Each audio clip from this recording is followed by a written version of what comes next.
যার তাওহীদ নাই তার ফেব্রুয়ারি কি আবার? যার ভিতরে ঈমান নেই তার কিসের বেনামাজি? যে ঈমান বুঝে না, যে তাওহীদ বুঝে না, তার ফেব্রুয়ারি কি, বড়দিন কি, জিনা কি, ব্যভিচার কি, মদ কি, সুদ কি, মারামারি কি, হত্যা কি, দুর্নীতি কি, তাকে বুঝে তো লাভ নাই। মনে রাখবেন, 14ই ফেব্রুয়ারি থেকে নিষেধ করে লাভ নেই। কারণ 14ই ফেব্রুয়ারি ওই সকল মানুষ যায় যারা তাদের রবকে বোঝেনি।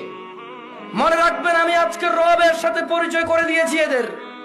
এরা যদি মনে করে 14ই ফেব্রুয়ারি যাবে আর ওদের মৃত্যু হবে ওই অবস্থায়, আর তাদের কোন ওলি মুর্শিদ আছে যে তাদের কবরে যাবে 14ই ফেব্রুয়ারির ওই ও নষ্টপনা, নোংরা ও অশ্লীলতার ওখানে গিয়ে তাদের কবরে গিয়ে কেউ তাদের রক্ষা করবে, ওলি আর মুর্শিদা আছে, আমি আর আপনি কি করতে পারি? এখানে দেখা যাবে সেদিন, যেদিন বিচার হবে, মানুষ আল্লাহর সামনে আসবে এককভাবে, একা একা।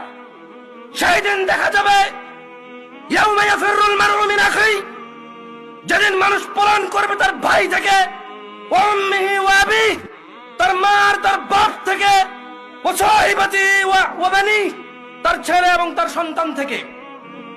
সেই দিন দেখা যাবে যে তার 14ই ফেব্রুয়ারি তার আইডলরা, তার সিনেমার নায়করা, তার রাতের আনন্দের গায়করা, তার চোখের সন্তুষ্টির গায়িকারা, নায়িকারা তাকে কতটুকু উপকার করে। ওকে আমি 14ই ফেব্রুয়ারি থেকে নিষেধ করব না। আরে ওর ঈমানই নেই, ও মুশরিক, ও আল্লাহর সাথে শিরক করে। 14 ফেব্রুয়ারি কি আবার এখানে? কোন মুসলমান যে আল্লাহকে সম্মান করে সে যেতে পারে না, সব যায়।